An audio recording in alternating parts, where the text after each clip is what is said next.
Welcome to the pluralist economics journey. We start in 3, 2, 1.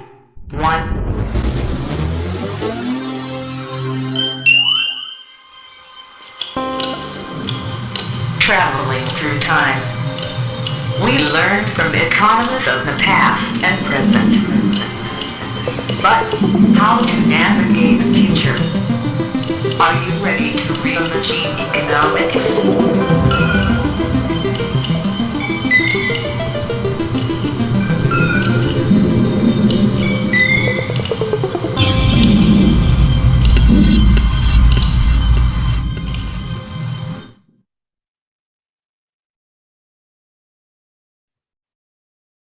Welcome everyone to this webinar. I'm really happy that you want to discuss about the questions whether ecological economics is for rebels. First, welcome to our participants. I hope you have had a good, intense day in your workshop groups. And also welcome to everyone else and to those watching on YouTube. This evening lecture is part of the Summer Academy for Pluralist Economics. The Summer Academy for Pluralist Economics takes place every year. It is a one-week event where students from around the world come together to talk about pluralist economics, to discuss what they are not learning in universities, what they would like to learn in universities. The Summer Academy is all about challenging assumptions that too often go unchallenged, and to talk about alternative ways to discuss economics and the economy. During the day, the participants take part in workshops, and in the evenings, we have guests join us to offer specific issues or specific perspectives on different economic issues. On Friday, we have already talked about decolonizing economics, and there will be more evening lectures in the coming days. If you're interested in those, you can go to our website and register there. And today, I'm really happy to have Anke, Dr. Anke Schaffartzik join us to discuss about ecological economics. Dr. Anke Schaffartzik holds a PhD in social ecology from the Alpen Adria University in Klagenfurt in the south of Austria, and is now with the Institute of Social Ecology in Vienna. I'm not going to talk about her CV for too long. I'm just going to tell you some of the places that her studies and her research have brought her to give you an idea of where she has been and what she's done. She was in Cottbus in Germany, in San Jose in Costa Rica, in Barcelona, in Zurich, in Chengdu in China, and also at the Potsdam Institute for Climate Impact Research. And she's also a member of the advisory board for the European Society of Ecological Economics, which probably is known to many of you. I'm really excited about this evening lecture, and I'm really happy that Anke agreed to join us tonight. It is very exciting to me because I think that talking about natural resources, about how we define them, how we use them, how we distribute them is at the very foundation of our economic system, of any economic system really. And Anke will invite us to reflect on how we do this, how we distribute resources, and how we define them, about the relationship between the economy, the society, and the environment. And in her research, she often links resources and the use of resources to questions of global inequality. So I think this is going to be a very interesting lecture for many of you. And there might also be some links to the decolonizing event that we had on Friday. Anke told me that she is looking forward to the discussion and to your questions. So please make use of the Q&A tool at the bottom of your screen. You can type your questions there, and you can also vote the questions up. So if you think a question is very important and you want us or to ask the question, or the person to join the panel and to ask the question, you can like the question. Now I'm going to hand over to Anke, and I'm really looking forward to this. Okay, thank you so much, Tabea. And hi, everyone. Good evening. I'll set up my screen share and hope that everything goes well with that. Let's see. I'm not so happy with how this looks because I don't have the... I'll try again. Sorry about that, because I don't see which screen I am sharing. It looked fine to me. You can it share looked it again. fine? Really? Yeah, share it again and I will. So Yeah, you see my title slide? Yeah, it looks fine. That's so weird because I don't have the, like normally there's a little frame around it and I don't see that now. But if you can see it, then that's all I wanted. Okay, thank you, Tabea. And I also hope that you can hear me well now. And I have a tendency to move around a little. So I hope someone will let me know if the sound quality gets any worse and you need me to stay closer to my mic, because then I will do that. All right, so then let's get right into it, is ecological economics for rebels, accounting for natural resources. So what I have prepared for tonight is, of course, an extremely excellent talk, and I will be done in time for Tatort, which, for those of you who don't know, is the crime show that the German-speaking world traditionally watches on Sunday night at primetime. But I also, like Tabea already said, I really hope that maybe I can persuade you to stay and discuss and ask questions even after that starts. So for this extremely excellent talk, what I will do is I will begin with a confession. I will follow this up with a spoiler. This is going to lead me to a question, which kind of means that you get to do the thinking. And then I will present some really great work that people who are much smarter than I am have done. And this will make up the bulk of my talk. And then I still hope to be able to persuade you or to convince you that if we are going to not just explore, but really rethink or reimagine, as the Summer Academy says, economics, then we really need to change the way that we think and actually also that we talk and communicate about the environment. So as promised, my first confession is that Tabea already said she likes the title, and my first confession is that I stole the title. And I stole it from a podcast. My wonderful colleague and actually fellow board member for the European Society for Ecological Economics, Alexandra Kovis, hosts a podcast that's called Economics for Rebels. And which this podcast, by the way, is available on Spotify or wherever you listen to your podcasts, and it might be something that you're interested in. You can tune in. Sandra has spoken to some really excellent people, a few of which I've mentioned on the slide. And I'm not sure how many of you have heard of Simon Meyer or Julia Steinberger or Aaron Vatten. For me, it's always a little bit difficult to imagine that in other bubbles, people have not heard of these people. For ecological economics or for my sphere of academia, they're kind of like, they're a bit like the Kardashians, and no one can keep up with them and with all of the great stuff that they publish. So anyways, when I learned about the philosophy behind and the agenda for this Summer Academy, it occurred to me that the approach it takes to exploring economics in this sense, or also reimagining economics, is very much one that might be considered in many fields to be rebellious, to be for rebels. And Tabea just now reaffirmed this for me in her introductory remarks. And I feel that, quite obviously, actually, you are being encouraged and nudged and maybe even outright pushed to question what economics is for, and maybe also especially what and whom economics is for, both in the state that it's in as a discipline right now, but maybe also in the way that we can imagine it as functioning differently and having a different type of mainstream. And I think that ecological economics will fit in really well with this agenda for the Summer Academy. And I'm just seeing that there, okay, I just saw that there were messages that popped up in the chat, but I guess the important thing is that you can see everything. So that's great, thank you. But the important one for me. All right, so as I said, I want to follow up my confession with a spoiler, and that spoiler is, of course, one that's maybe not so much a spoiler because it's so obvious, but that is that the environment matters.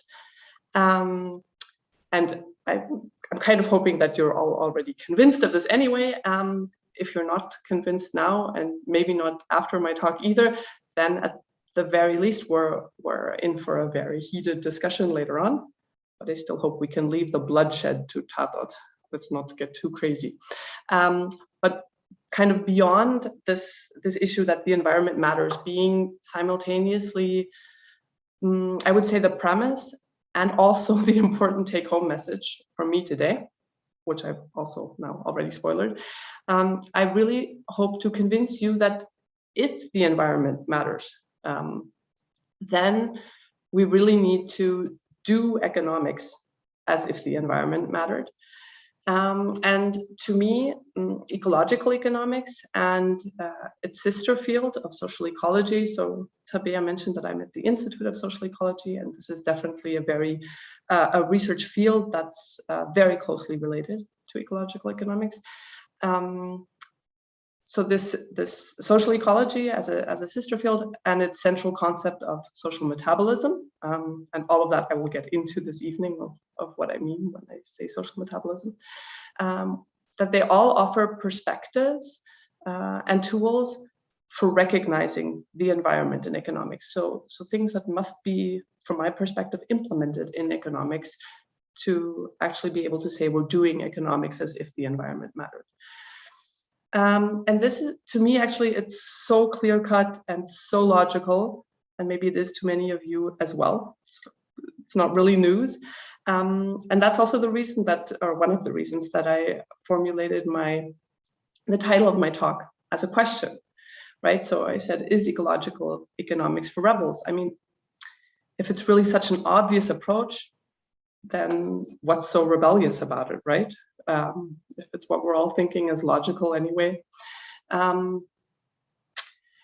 Maybe you also noticed or remember that my subtitle is Accounting for Natural Resources, and that's not quite liberté, égalité in terms of rebellious slogans, right?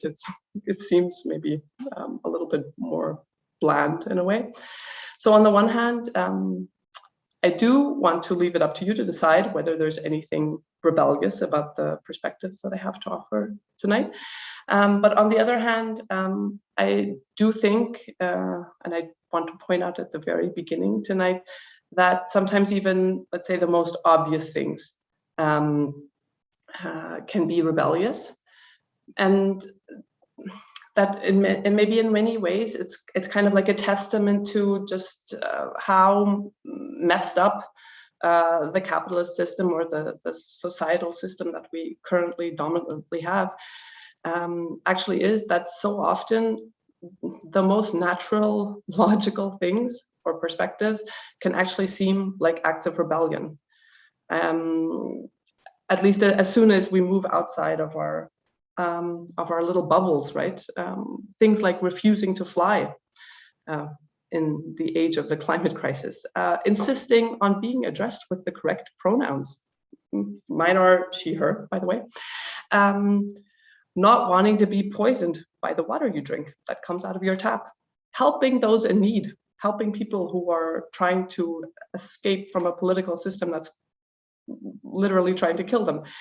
I could go on. I trust that you get the point that just because something seems obvious and right and logical, unfortunately, it's still a long way from being mainstream or easy to do in our society, for that matter. But anyways, for the time being, maybe we can keep this question of whether ecological economics is for rebels open. We can jointly make note of the fact that I have, before giving you any real information on ecological economics, already tried to nudge you towards yes as an answer. And now I'll finally get into it.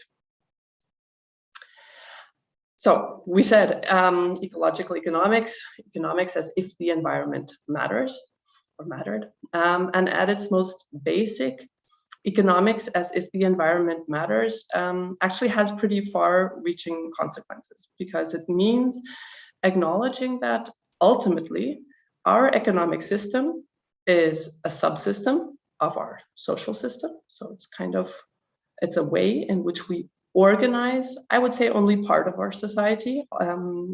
The fact that the capitalist system kind of let's say, encompasses almost all aspects of our lives is something that I would argue has to do with how the capitalist system works, and it doesn't necessarily have to be the case for an economic system.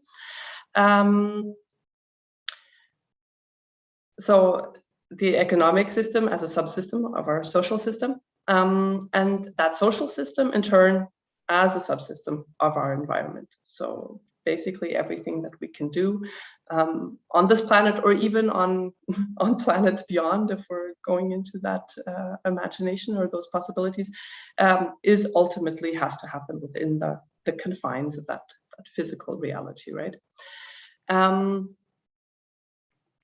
And this, I would say, is both the premise and the result behind the well-known research that I assume you've all heard about in some way, shape, or form, into this notion of our planetary boundaries by Johan Röckström, Will Steffen, and others on this.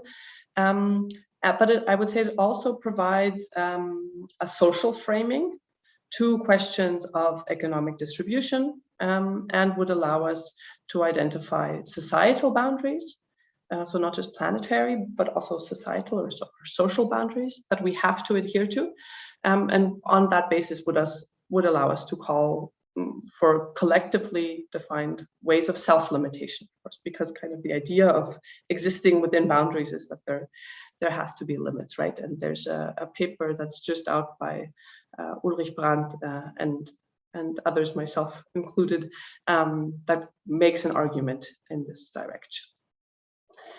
And then the other train of thought that could lead us to this whole business of embeddedness, it of course also has consequences for how we can understand our societies, right? Because if they're embedded in their environment, then our societies, of course, are hybrid. So they're not only socio-cultural spheres of meaning, of communication, of cultural or political programs, economic programs, but they're also at the same time they're also material, right? And maybe just as a note of warning at this point, I'm probably, because I always do, I'm going to use the words material and biophysical interchangeably to refer to societies as also consisting of of material, tangible objects of us as humans in our bodies, of the artifacts we have, of the buildings and infrastructures that we build, all of this stuff. So I will be mixing material and biophysical, and I hope you can bear with me on that.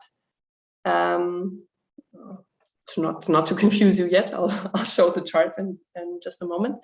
So then, if society is not just social cultural, but also biophysical, then of course social reproduction invariably requires material and energy, or biophysical inputs, the transformation of these inputs into something that is deemed useful from whichever perspective, and also outputs. And somewhat similar to a living organism, we could say that society has a metabolism, we have a social metabolism.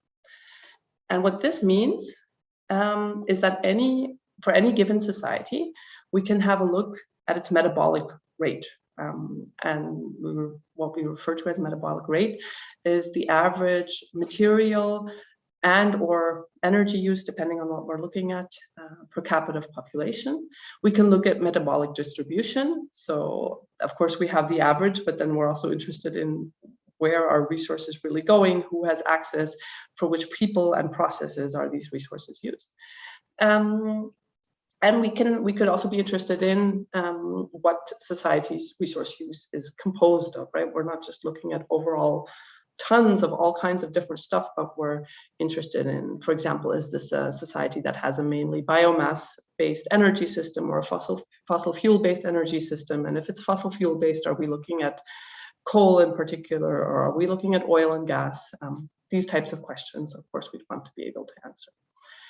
And if we start to delve into that, into really studying society's metabolism, then of course what we find is that overall social metabolism is so much more than the sum of its parts, right? So in the sense, this is in the sense that society's metabolism far exceeds anything that could be considered the sum of our individual metabolic needs, right? So that's why kind of if you were only to calculate how much food and other material you directly consume in a year, and then multiply that by the population that you have in a given system, you would fall dramatically short of the real levels of resource use that we see, because there's so much more going on. And so this, our social metabolism, its composition, its level, all of this is really contingent on our mode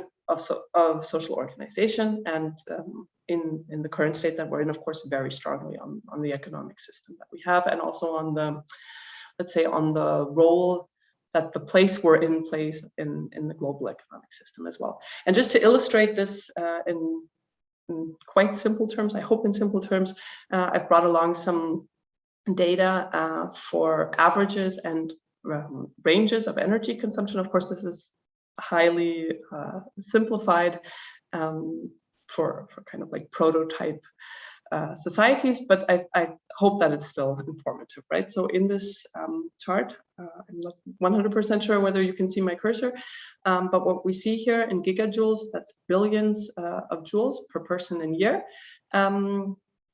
is first of all the basic metabolic rate, so kind of just the energy that a person needs to survive for a year. So this is mainly, or actually exclusively, energy that we get by consuming food. And then so that for that basic metabolic rate, we're somewhere between 3 and 4 gigajoules per person and year. And then we're looking at the 3 basic, we call them socio-metabolic regimes: hunter-gatherer, agrarian, industrial. So these prototypical types of societal organization and also of societal metabolism, right? And with hunter-gatherers, basically the main difference to just having the sum of the basic metabolism for energy use is the major difference that we have there is that there is some degree of use of biomass as wood fuel, right? And that already causes the average metabolic rate to take a little bit of a jump. So we're going from 3 to 4 to slightly above 10 gigajoules per person.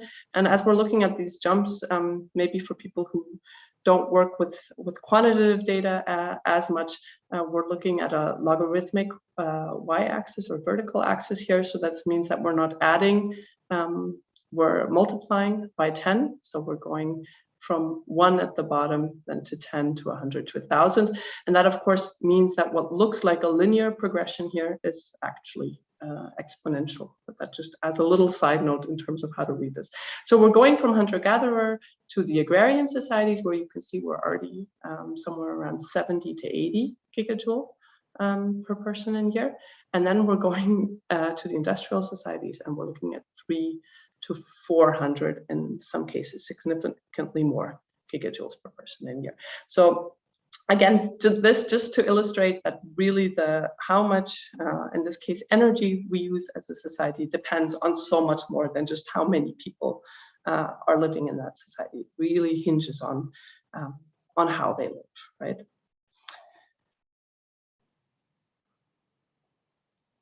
And what I want to get in now is kind of to have a look at what if we take this type of ecological, economics-based, and then socio-ecologically informed perspective on society. If we take that and apply that, then what kind of insights can we even gain? I mean, of course, we always have the possibility to look at something in greater detail and to figure out the relationships between things. But then, what can we do with what we find out right there, right? So I want to look a little bit at insights based on this perspective. And while it's really interesting, for example, to delve into the different socio-metabolic regimes and into their history, what I want to do today is to take some time to direct you to 2, I would say, important insights that are based on the ecological economics perspective.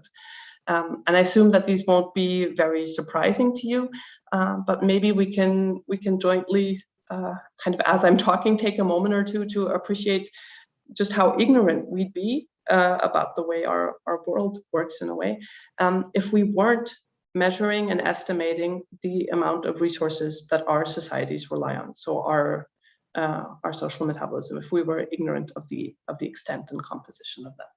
And the first of these insights is that there is something that might or has been called the Great Acceleration. And the second, I'm going to call the Tombstone trajectory. And that is a term for which you were my test audience tonight. I haven't used it before, and I'll go on to explain, of course, what I mean right after I get into the Great Acceleration. And if you want to, you can definitely let me know later in the discussion or in the comments whether this is a term that makes sense to you, that you find suitable and convincing, or whether it's just confusing and maybe slightly morbid. I'm also very ready to hear critical voices, so please do let me know. So the Great Acceleration, I definitely assume that most of you are familiar with or have heard this term, and it's been used, of course, to describe the tremendous rate of global growth since the 1950s.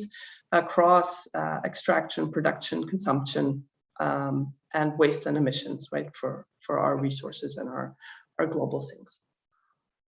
And I would assume that for many of us, it's actually a very tangible observation, even that we can make, that this great acceleration is taking place, right?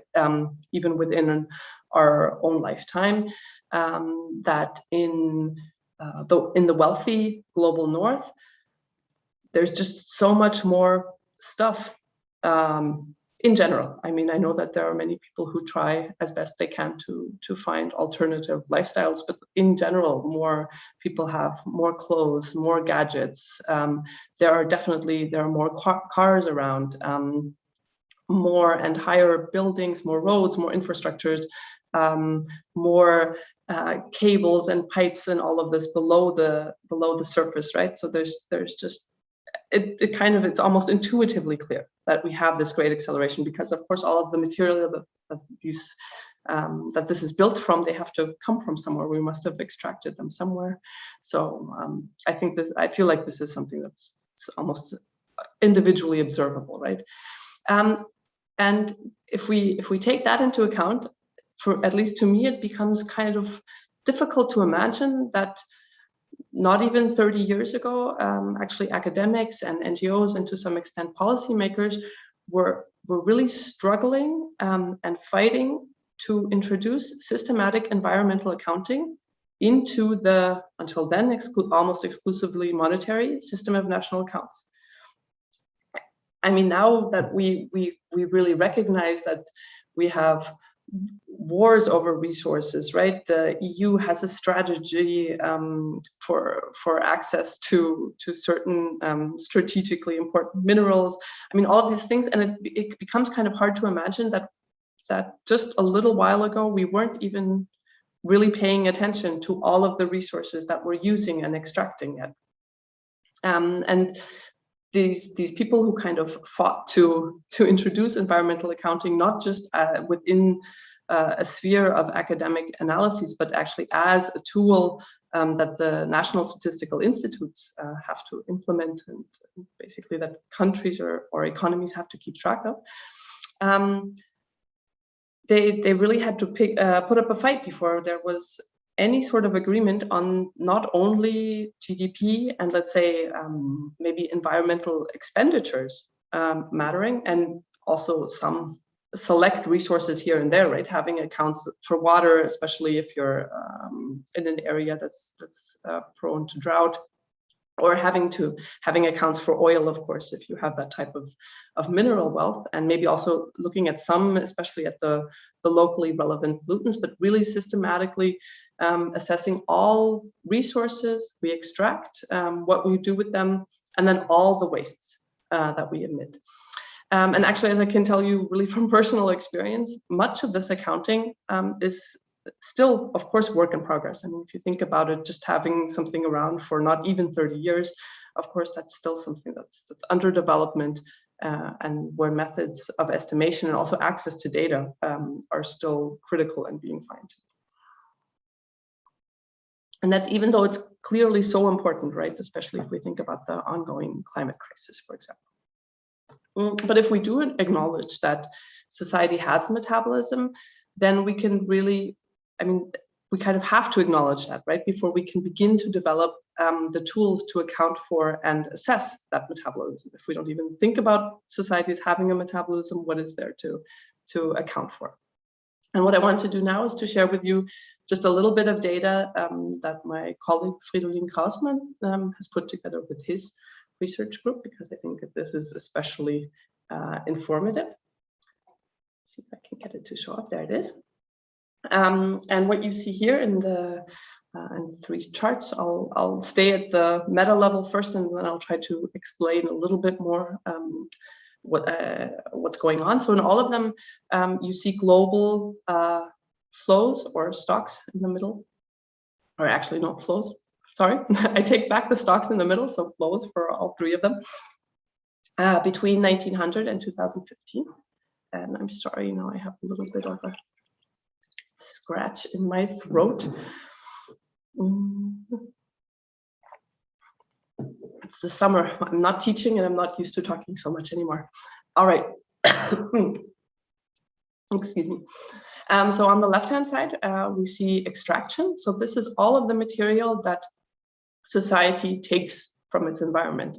We're looking at it's aggregated here into four main categories. And if we think about biomass, then that's everything that's extracted mainly through agriculture, through agriculture and forestry, also to some extent through hunting and gathering, through fishery, of course. We have the fossil fuels, the metals, the non-metallic minerals that are extracted through mining. And here you can also clearly see that great acceleration that I alluded to before since the 1950s, right? And then the diagram in the middle is also, although the flows seem so much smaller, this is also really interesting. And that's in a way the share of that extracted material that actually goes into stocks. And these are, so stocks are all of the materials that we accumulate within our society. So that are not throughput, kind of we extract them and we use them and turn them into waste and emissions, but either in buildings or in infrastructures or in machines or durable consumer goods, they become part of the, sorry, the material basis of our society. It's been raining all day in Vienna, so the air should be humid enough, but it feels really dry to me right now. I'm sorry about that. I'll try to keep sipping my water. So these are the net additions to stock. And they're net additions in the sense that they're the balance of kind of what goes into stock minus what goes out of stock. So for example, if buildings are demolished or if basically products eventually do turn to waste.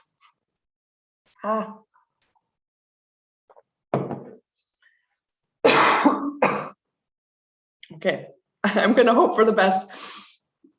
And then the last figure that you see is it's called domestic processed output as an overarching category, and those are the wastes and emissions, and you can see there the different kinds of things that are accounted for that then go into the environment, right? And for all of this, we see the tremendous increase, especially since the 1950s. So we really see that great acceleration that we're talking about. And then it's really, of course, important to remember that from extracting and processing to final consumption, that these material flows are associated with environmental impact. So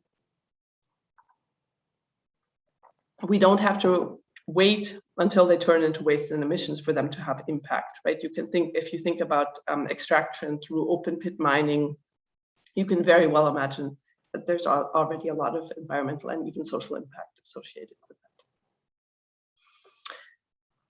So the great acceleration, and then I also promised you what I want to try to call the Tombstone trajectory. on the legacy of the material stock. So it's not just a question of the materials that we're extracting, of course, but also of what we do with those materials, right? We'd have less of a problem based on fossil fuels if we weren't burning them. So burning them is really part of the issue. And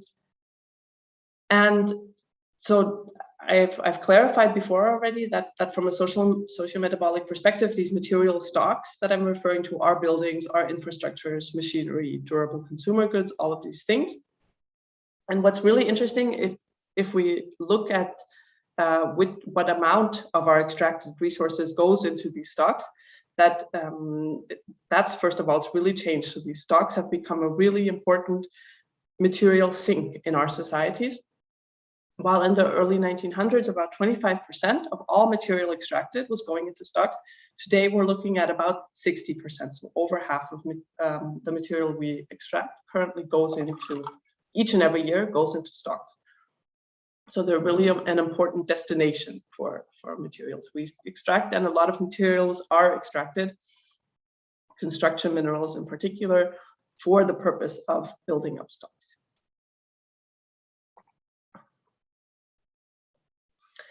And I mean, maybe that's kind of the relationship that's very clear, that we need resources to build up stocks.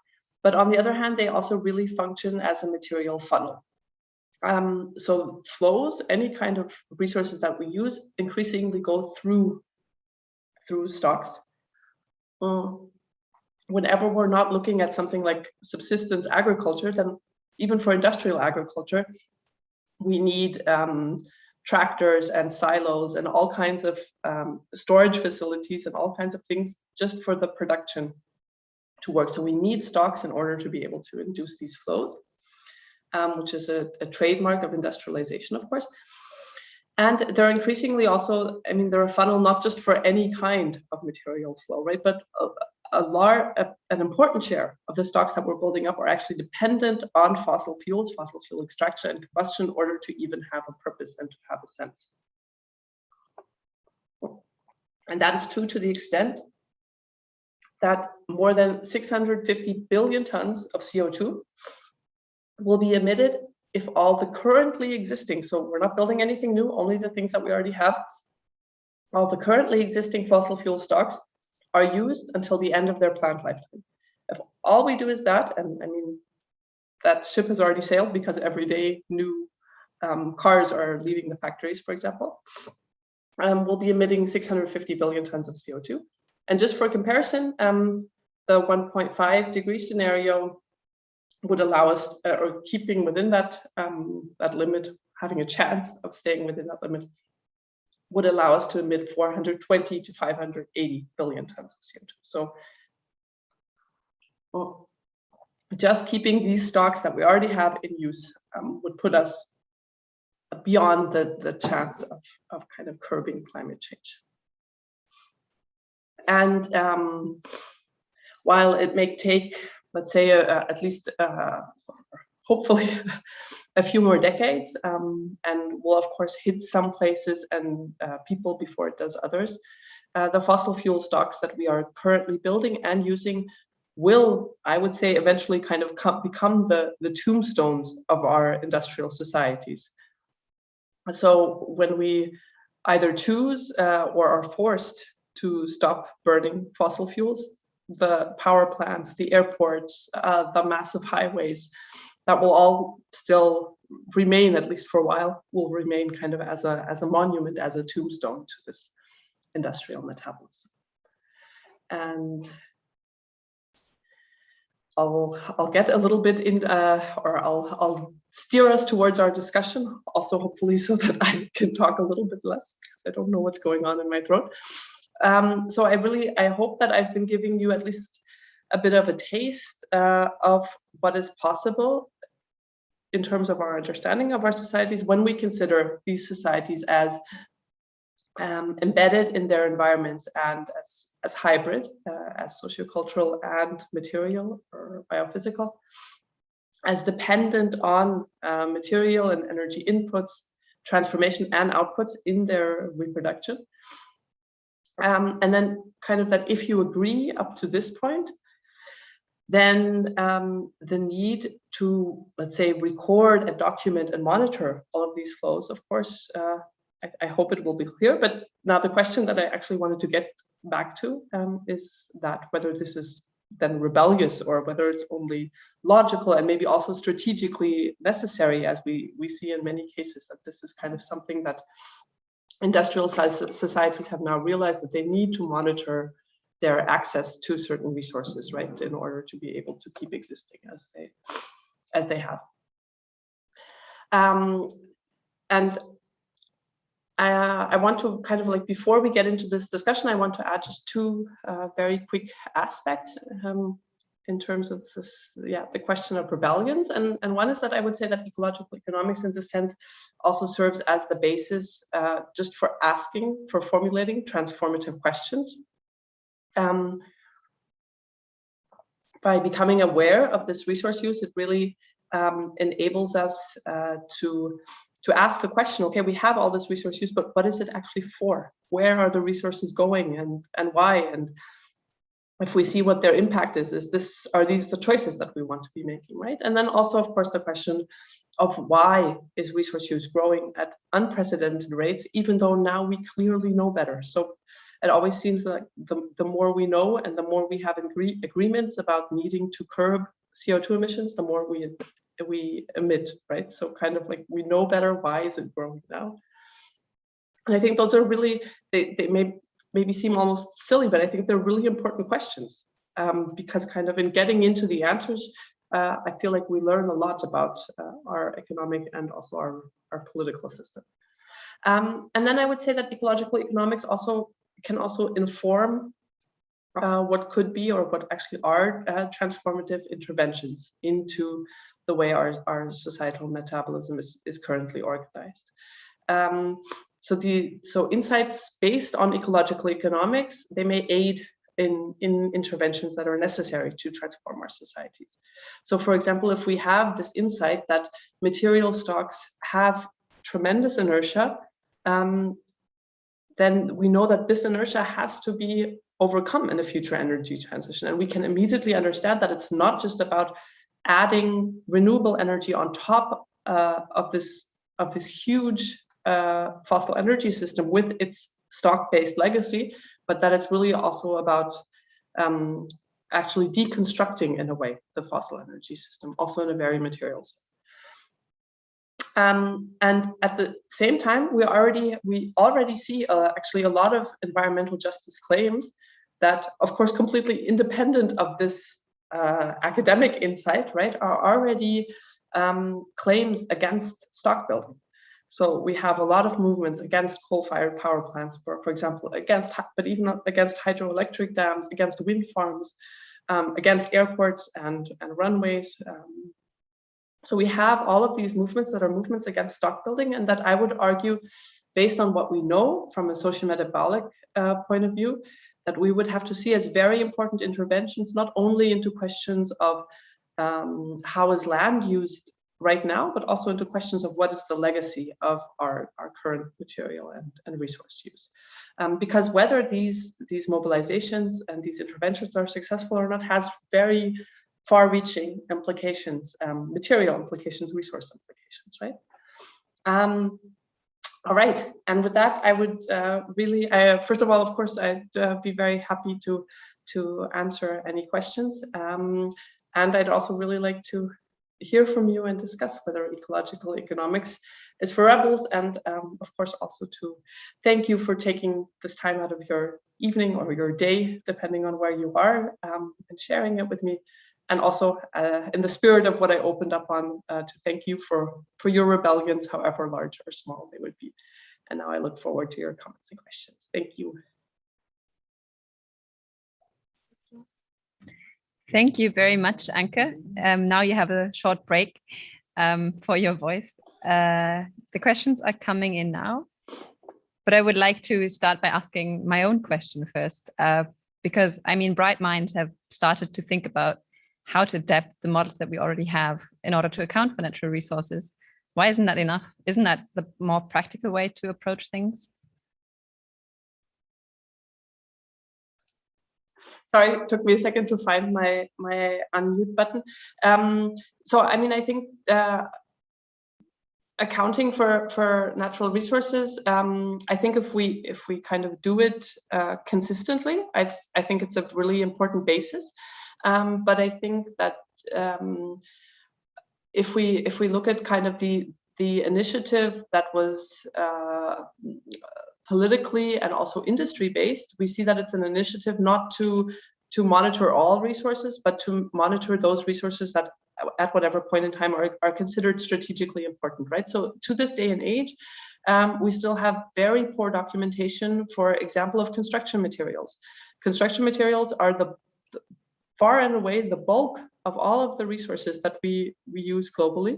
And they're so important in terms of building up the stock, but we have very poor data on them because they're not economically valuable. Yeah, because the kind of like the value per ton or per kilogram, it's negligible. They feel like they're ubiquitously available, kind of like you can get sand and gravel anywhere. And we even find that in scientific publications, we still get attacked because they say, well, yeah, you're looking at this stuff, but it's kind of just sand, and everyone knows sand has no environmental impact.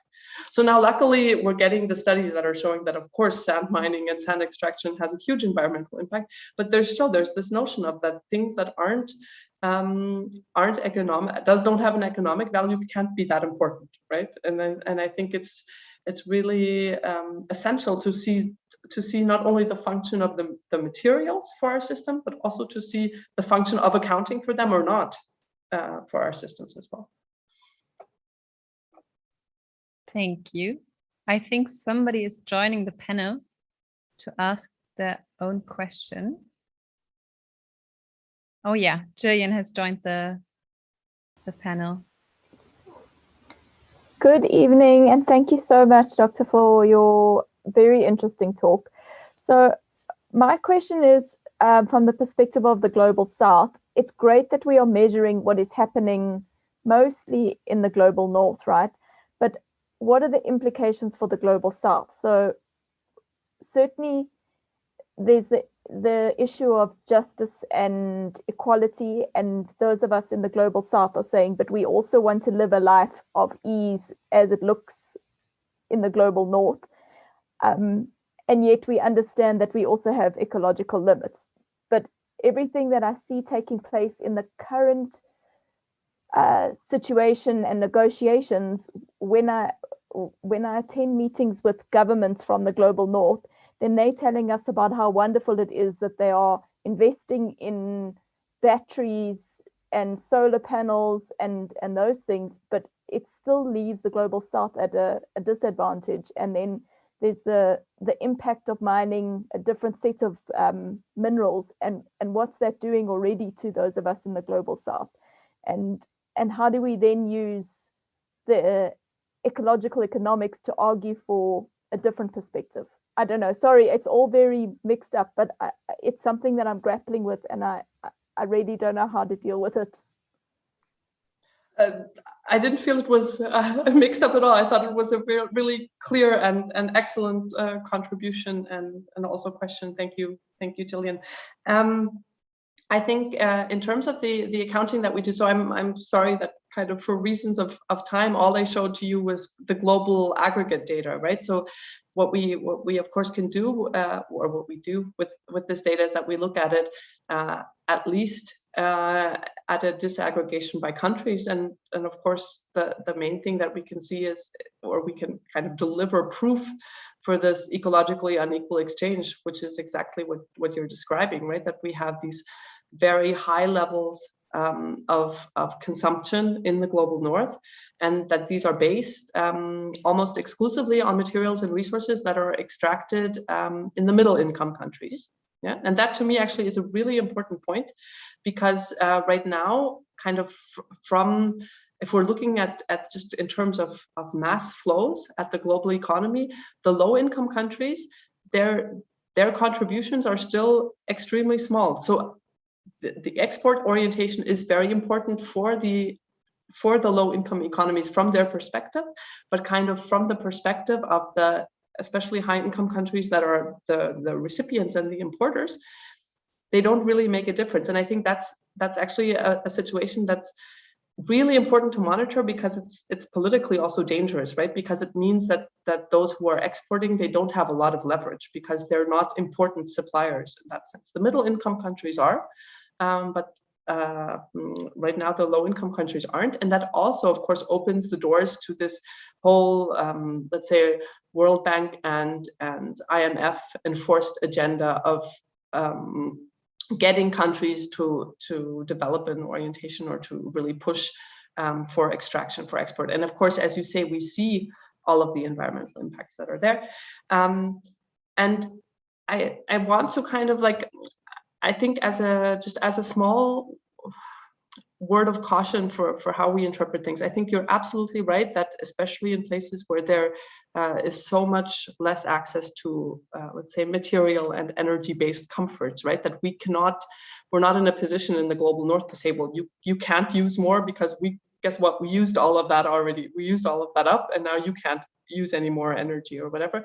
But the other thing that we're seeing is that kind of this lifestyle that's being upheld as a blueprint for other countries to follow. I mean, in the end, it's not like it's such a great lifestyle overall either, right? So we have a lot of social problems, I would say, in the global north that we're only just scratching the tip of the iceberg on. And it's like kind of a lot of the times it feels like the communication is, well, everything in the global north is so great. The only problem is that we have so much environmental impact, and now we really need to do something about that. But the point is that our societies could be so much better in so many ways, and we could save energy and resources doing it. And I think it's really it's so important to give people the chance to be part of kind of their own destiny, and not kind of wake up to have a power plant or a hydroelectric dam in their backyard, because guess what, you need electricity in order to be comfortable. Because in many cases where that happens, we actually see that people then say, well, this is not really what we wanted, and the burdens kind of outweigh the benefits. But yeah, I'm also only scratching on the surface of that really important question that you raised, but I hope that kind of like gives you an idea of the direction that could go into. Thank you, Julian, for the question. Colin also has a question and wants me to read it out. But in the meantime, everyone please think about Anke's question. Do you think that ecological economics is forever? So Colin wants to know if life isn't more than food and clothing and the use of material resources. People speak of ecosystem services. How can we measure or even price happiness, for example? He gives examples, the delight in walking through a beautiful woodland, joyful family relationships, etc. How can we measure the improved mental health that we get from that? For example, could a reduced rate of suicide be a proxy measure? What is the economic value of that? And don't we need to consider the materiality issue here? So Anke, that is Colin's question. Yes, thank you, Colin. Also a really great question, and I feel motivated to give, as you've noticed, I talk a lot. I feel motivated to give a whole nother talk on this, but I will try to keep it short nonetheless. I think that the point that you're making is really important, but I don't agree that kind of that we need to show that immaterial things have economic value in order to kind of make them part of the quality of life debate. I think the problem is that that quality of life is being framed so strongly as hinging only, as I would say you already observed, as hinging only on material things and material comforts. And I think that it's very clear that for the global north and for those who actually live with material overconsumption and material and energy excess, that the agenda also has to be kind of reframing how we think about what the good life is, right?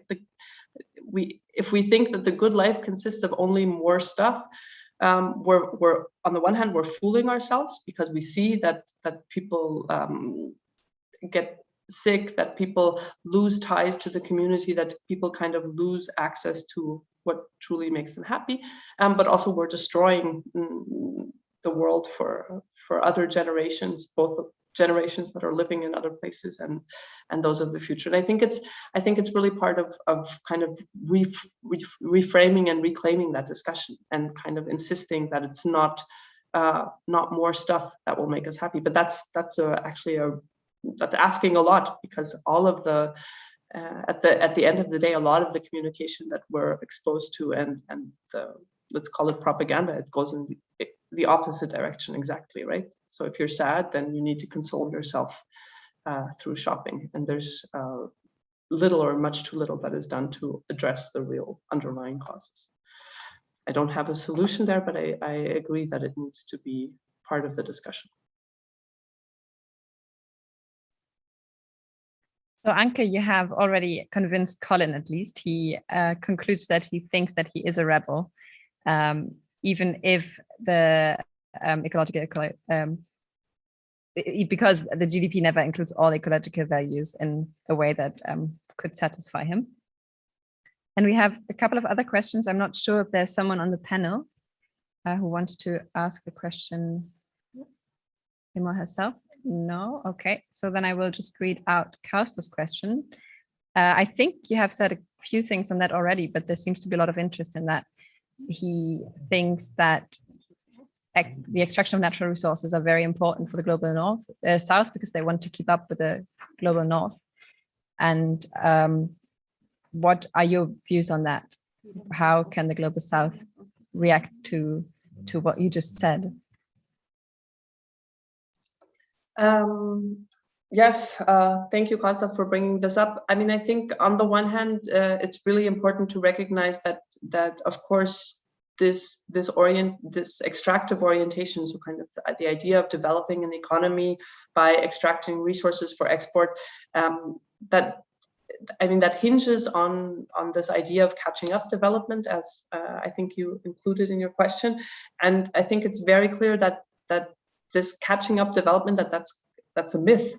And I mean, it's a myth both in let's say purely economic and monetary terms, right? Because the economic model of the countries of the global north in our economy right now, and in the world system that we have, it's contingent upon there being periphery countries that have cheap labor, cheap resources, all of this other. I mean, there's no way it could work. So not every country. It's impossible for every country in the world to follow the economic model of the countries in the global north, right?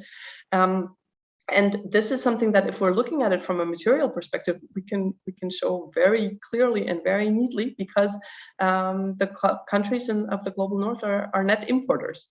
So they import more resources from the world than they export, and not every country can be a net importer. So resources have to come from somewhere.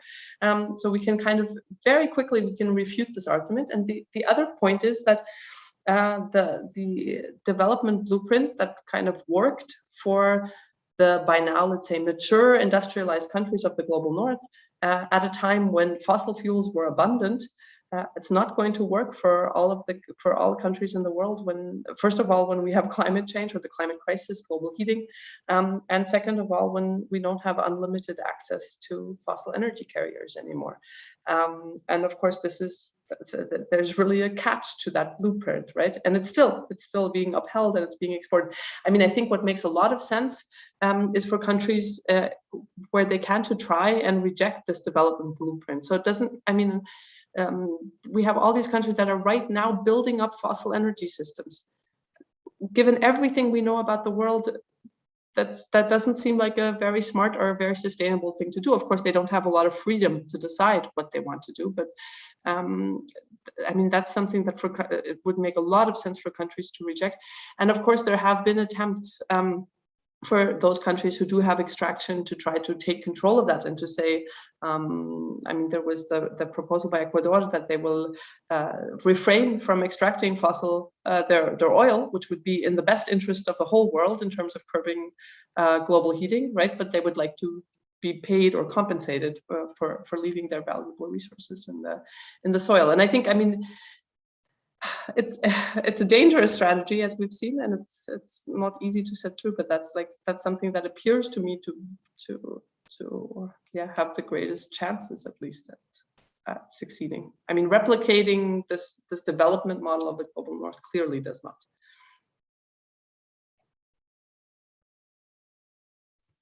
Gustav has a follow-up question. He wants to know what you think about the use of nightlight to assess the ecological and environmental imbalances, and how relevant the usage would be. I mean, I think it's really interesting in terms of that we're always like a little bit limited of what we can measure and what we can see, right? And we have these. I think there are some applications where this has been really useful because it's been able to give us an idea, for example, of questions of access, right? Of like how many people live at which distance. Is it walking distance? Is it driving distance from certain amenities and services? So I think it can, right now at the current stage, it can kind of help us to illustrate questions of concentration and of resources and access to resources. But of course, I mean, this is an issue of what we can measure, and of course not really not a solution to the underlying problem, but I don't assume that that's what you meant. Thank you. Now I see that Reda has joined the panel. You can turn your camera on and unmute yourself and ask a question if you like. Hello everyone, and thank you, Anke, for this wonderful presentation. So, like, based on my beginner level, I don't have really too much experience with ecological economics. I do have a question pop up in my mind, why the ecologists who have enough knowledge and experience with the field, why they don't step up and find solution without about the economics, about the ecological dilemmas. And in contrast, we found usually economists who do the work. Even I thought the economists who create even the movement. Why not different? I mean, I think it's a little bit difficult to say, because of course, if we look at kind of who is in positions of decision-making power and who isn't, then I mean that's kind of a first reason for why or for what people make decisions based on, right? So I mean, we see in almost all cases basically a very strong tie, to say the least, between government and industry, right? And so we have, for example, in Austria, the major flow of funds in the current crisis was to protect the main airline of the country, right? So I mean, basically, that's where the money is going right now, based on government decisions. I think that's the one thing. And then I think that the other thing is that really kind of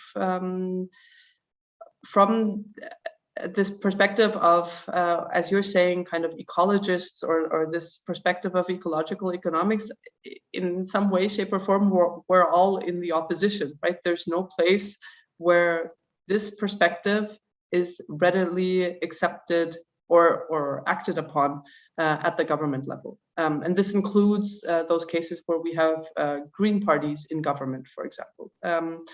And I think that's kind of something that we have to, that we really have to accept, that we're not, this perspective and opinion is not represented anywhere in the decision-making parties. But that also means that kind of the alliances with the social movements become more important, right? So the alliances where they can and do exist with the trade and labor unions, for example, are really important, because those are also economically important actors, but also the entire, or all of the environmental justice movements, which I wouldn't agree come from an economics background, but actually really come from a grassroots level. And then I think it's really important to engage with those movements, and kind of to maybe get more influence that way, rather than to to try the government channels. I mean, of course, we keep trying, but maybe the rate of success is not as high. Perfect. Makes sense. Thank you. So now I think Holger is waiting to ask his question. Yes, thanks. And first of all, thanks to Anke for all the insight that you're sharing. I've got a question whether there are, which are actually the rebellious countries that have put in place advanced ecological accounting so far, and whether you can share any best practices from either the countries you've been in or you've explored to see what's actually happening. So is there anything we can learn from, anywhere we can look at if you want to go down the path that you've described so far? I mean, I think right now we're kind of like at an interesting juncture, because in the European Union, for example, all countries are mandated to keep material and resource flow accounts. So basically, they have to account for these flows.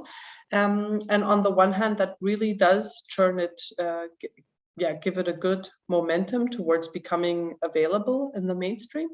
And on the other hand, it actually also has the advantage of kind of showing where the problems still are in accounting, right? And the interesting thing is that even there's a very strong intersection with industry interests, because a lot of the times the important data that we can't get, I mentioned the construction minerals before, where it has to do with the economic value and things not being accounted for. But the other big aspect is the question of confidentiality. So if we have companies that control major segments of certain sectors, then we can't get any data on those sectors, or not very detailed data, because that would kind of allow us to see into their production recipes, right? For the example of Austria, where I'm based, we have the OMV, so and basically we can't get any data on fossil, or almost any data on fossil fuels, on crude oil, because they channel basically all of that. But this, in a way, that's good, because we're kind of seeing what the problems are.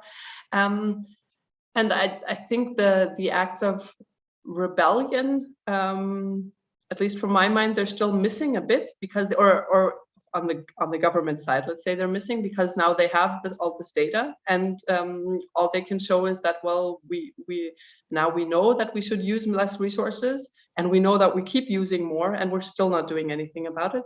But the good thing is that actually civil society is making a lot of use of this data, right? We see it in footprint accounts, we see it in carbon emission accounts. So really, civil society is really stepping up and is taking this data and is kind of mirroring it back to their governments and saying, hey, you even made explicit commitments and you're not acting on them, and you're giving us the proof to show it to you. Whether that then leads to substantial change is another question, but I think kind of so in this way, the data is kind of is turning into the stepping stone for the rebellion of others, rather than for the governments. Yeah, thanks a lot. Thanks. There are two more questions. I think the next one is pretty related to what was just asked. Are there any ideas about which kind of global cooperation, political or economic, we need? Yes, thank you. That's a really great question. Oh, by the way, should I turn off but no one else has their camera on anyway. Would it make sense for me to turn off my screen share? I just see that saw that I'm still sharing. Yeah. Yeah, you can tell. Then maybe, yeah. Okay.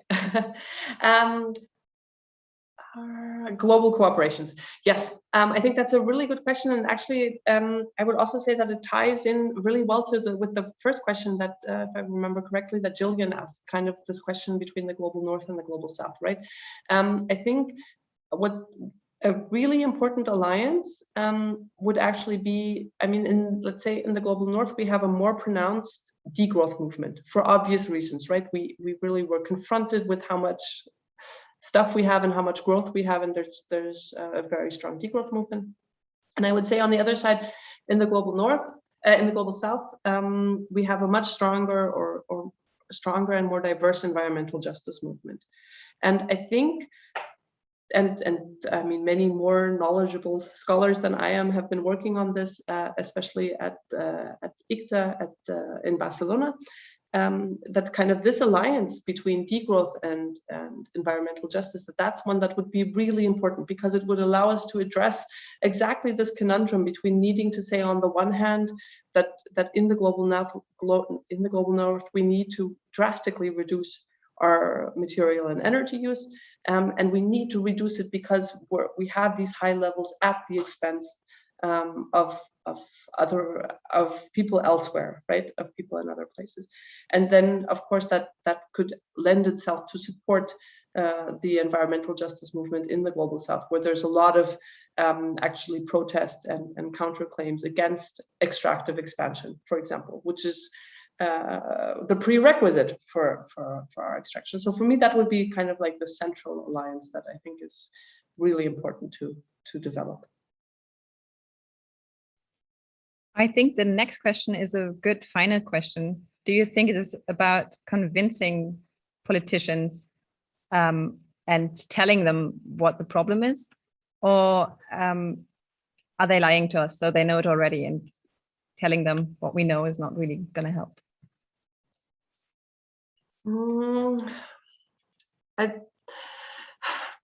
I'm not sure that whether it's either of those things. My experience actually in interacting with politicians has been not that they're kind of knowingly lying to us, so they kind of know that this is all bullshit and they're still upholding it, excuse my language, and they're still upholding it anyway, but actually that they really, the more urgent issues for them are other issues. So they are issues of getting reelected, there are issues of getting campaign finances, there are issues of, in many cases, there's a very strong hierarchy in the political system of delivering a report that their superior will accept. So and these are kind of like the day-to-day problems that they face. And I think these problems and trying to avoid them or solve them, that actually hinders them from addressing the real problems, because there's very little room in politics as it currently plays out for confrontation, for disagreement, for let's say in Austria and Germany, for doing something that the automobile lobby will not agree with. There's so little room for that in politics right now, and I think that it's really important to kind of turn the pressure up on that, because I mean, I don't want to protect anyone who's making really bad choices for their societies, but I think there's a lot of ways that we could put more pressure on politicians, and that they could see that taking a different stance would also kind of be beneficial to them. But that's kind of it's just not the pressure that they experience right now. I don't know if that answers the question, but I think right now I think it has to be about strengthening civil society movements, and I think that if those become strong enough, that can actually up the pressure on politicians. And I think they do have the option to react much better than they are doing right now. Thank you very much. We're going to take that as a call to action, or to rebellion, as you wish. Thank you very much for your talk, Anke, and for responding to all those questions. Thank you also to everybody who asked a question. Thank you for the discussion. Now, I only have a couple of more announcements to make for our participants. Lorenzo will offer an open space tomorrow at 9. It's about urbanization and the climate crisis. So you can join via the calendar, as you know. And for everyone, we have 3 more evening lectures in the coming days. Tomorrow, Dr. Annie Tubaji from the University of Swansea will talk about economics of discrimination. On Tuesday, we have Dr. Fred Muhusa and Anna Murphy. They will discuss about the relevance of the GDP and about alternatives. I think there will be a lot of thoughts from today that you can take into that discussion. And on Wednesday, Dr. Carolina Alves from the University of Cambridge and Professor Isaac Diwan from the Paris School of Economics will join us to discuss about crisis, how to understand them, how to learn from them, and how to improve policy advice. So that's everything I have to tell you for today. Thank you very much, everyone, for joining.